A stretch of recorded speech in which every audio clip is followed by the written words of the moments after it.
I've got my tea. It's cold now because I've tried to make this video like a bunch of different times because this is a hard thing to do. I'm kind of doing like a friendly response to a video that I saw from Allen Parr. I haven't watched a lot of Allen Parr's content, but from what I can tell, it's pretty good. He seems to be pretty solid theologically, making really helpful content for Christians. But there was this one video that popped up that I watched, and it's about why millennials are leaving the church. And as a millennial, whenever I see people talking about millennials, I kind of go, okay, here we go. We're going to get bashed again for something. And I kind of feel that was true of his video as well. Now, I don't know if Allen Parr is a millennial, but as someone who is a millennial, who has been in pastoral ministry and has honestly wondered whether this whole thing is real or not, this whole Christianity thing is real or not. That was a while ago. But I think that the conversation that he was having lacked a lot of nuance. And so this is a friendly response to him. Basically what he did was he went to his audience and got, what was your reason? He asked them, what was your reason for leaving the faith if you're a millennial? And they gave him, tons of responses, and then he boiled it down to like 4 or 5 main points and then talked about them. And basically, he said whether that was a valid reason or invalid reason for leaving the church. And got to be honest, when someone gets that dogmatic of that's a good reason, that's a bad reason, which is essentially what he was saying, when it comes to this kind of a conversation where it's, a very delicate conversation, no one wants to leave their faith. I don't think that a lot of people think about this, the implications of leaving your faith. Whether you grew up in the Christian church or whether you came to saving faith later or Christian faith later, nobody wants to leave their faith. Nobody wants to be told that everything they built their lives upon is wrong. So it's a hard thing.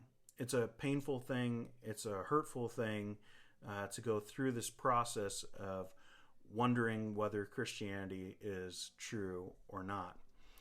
And the reasons that people gave him, he kind of boiled it down to its most simplest idea. And there's a lot of flaws there too, because, people's reasonings are far more than like 5 words, There's a lot more that goes into it. And I'm sure if, he was talking with them one-on-one, it would be far different. And I get it. I make Christian content here on YouTube, so I understand. Sometimes you just boil things down to its simplest thing, so you don't have an 8-hour-long video. Like, I get it. But some things just don't need to be said then. And I think that this conversation that he had about things like the church being too judgmental, he said that it was basically that was an excuse because millennials wanted to live out whatever sexual ethic they wanted and didn't want, people telling them that they were wrong for pursuing their lifestyle. I mean, yeah, that happens, and there are probably lots of people like that. But there are also people who have just been really judged by the church, and it isn't involved with whatever sexuality they want to pursue. Maybe it's just who they are, and they've felt so judged by the church that they've left. There's a lot more conversation there, you know what I mean? And he kind of just did this throughout the video where he was talking about what was the other big one? Oh, he was talking about authenticity and then hypocrisy, and that being a main reason why millennials left the church. And one thing that he said that really troubled me was that millennials have an unrealistic expectation for church people and how they act. And that was so troubling to me because I've seen it so often where it's just like, well, we all have the sin nature. and we're still fighting our sin. We're not in heaven yet. So, of course there's going to be sinners in the church. But I don't think it's an unrealistic expectation for millennials to ask that Christians act like Christians. I don't. And, I think that Parr would agree with that too. But in his video, he was basically saying that, we're all hypocrites and we all do sinful things. So, who are we to say that the church is hypocritical? There's a lot of problems with that. One being someone who's been in pastoral ministry and has seen it up close and has been around so many churches and seen it over and over and over again. There's a real problem in the church, and I think millennials are rightly picking this out and saying, hey, this is messed up. There's a real problem in the church of people who aren't Christians pretending to be Christians. It's a Jude scenario where they crept in unnoticed and they're in the church and they're doing things in the church that they ought not to do. They're hurting people.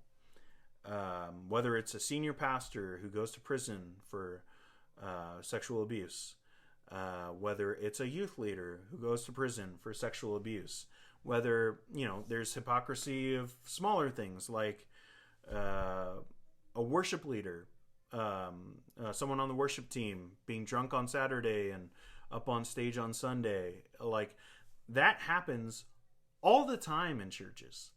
And millennials are looking at that and saying, this doesn't look real to me. And it's causing them to leave the faith.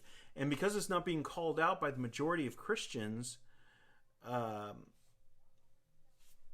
they're just looking at this thing and saying, well, it's all fake then. And I think that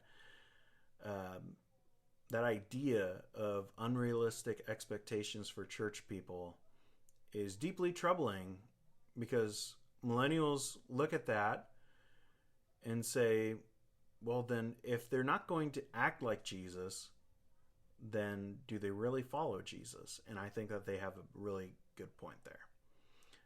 Now, I'm not perfect. Parr's not perfect. You're not perfect watching this video. If you believe in Jesus, you're still a sinner. You're justified and a sinner at the same time.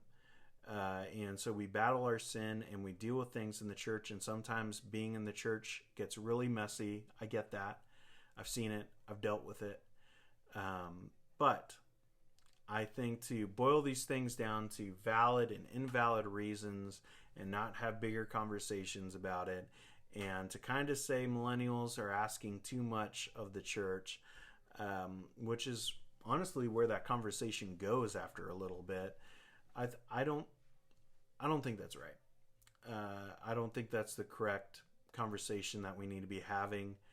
I think that we need to be having real conversations about Christians in the church being fake or following Jesus. Fake or followers. We need to have that conversation. And it's not that we're going around trying to find out, are you fake? Are you follower? But when we see someone prove it, that we call them out for it and we deal with it, and not just be like sweeping it under the rug or, ignoring it or saying, well, we're all sinners. I don't think that's enough. And I don't think Parr would think that's enough either. But, when you make a video and you have as much of a reach as Allen Parr does, I think it's important for people to be able to respond to that. And so that's what I'm doing here. And I hope that it was a little bit helpful. And yeah, if you have thoughts on this, let me know in the comments below. I would love to interact with you and hear. Maybe you are a millennial and you've left the church and you're still dealing with all the hurt of that and you'd like to talk to someone. I am here. You could reach out to me on Twitter at @DLantini, at Grumpy Baptist on Instagram, or just here on the comments. Subscribe to the channel if you like this content. I don't usually do this kind of a thing. I usually have my own content that I just want to talk about, but I thought it was important today to kind of respond to that and give a little bit different of a point of view, because I think that there's a lot of point of views to be heard about this conversation on why millennials are leaving the church. Thanks for watching. I'll see you in the next one.